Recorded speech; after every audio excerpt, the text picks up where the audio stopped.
Sometimes when mixing, you hear some harsh resonances that are really hard to smooth out with a normal equalizer, like these.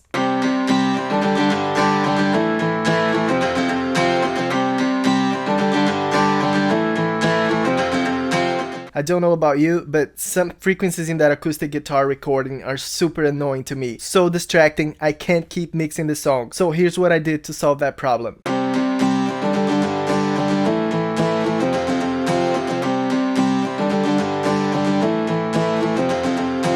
To me, sounds a lot smoother now. Here's what I removed from the sound. These are the problematic frequencies in isolation.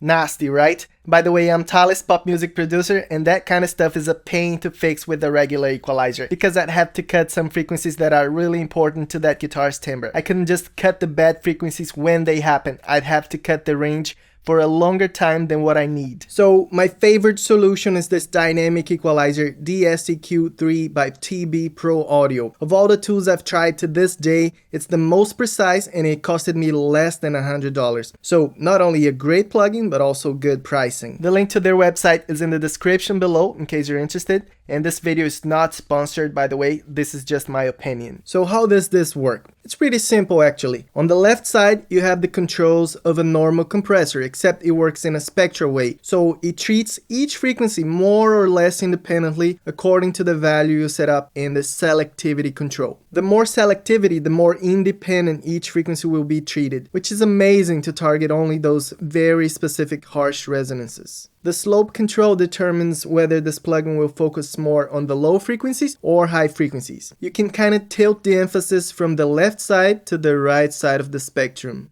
Attack and release work like any regular compressor, except I believe these numbers are not measured in milliseconds. And threshold is the same as usual, but it doesn't have a ratio control. So you gotta use the threshold in combination with this gain reduction strength control. If you increase it, the plugin will apply more compression to the signal above the threshold. If you decrease it, less compression will be applied, much like a ratio knob on a compressor. Now this plugin offers lots of possibilities, but my goal today is not to talk about every feature. That would require a much longer video. I just want to show you my shortcut to fixing harsh resonances. But before, can you subscribe to the channel and turn on the notification bell if you're enjoying this video? Alright, here's my workflow with this plugin to tame those resonances. First, I listen to the audio in solo to figure out where the harsh resonances are happening in the spectrum. If you haven't trained your ears yet to recognize frequency ranges, I recommend you try to guess where the issues are happening. Then apply a cut and see if it sounds better. If it doesn't, guess again until you find it. That's a great ear training exercise.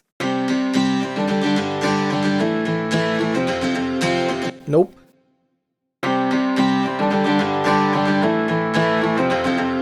Nope.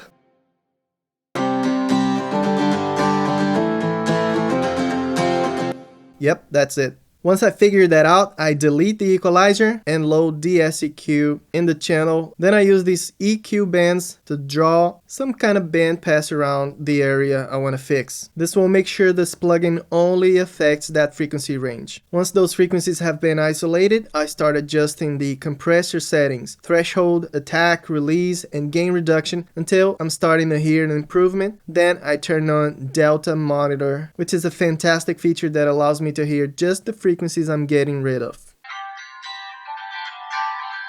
And with this Delta mode on, I make final adjustments not only to the compressor settings but also to the EQ bands to make sure I'm not affecting nearby frequencies that are not a problem and shouldn't be removed. In this example, I had to fine-tune this band because initially I was getting rid of some of this drum noise, which is desired in my case.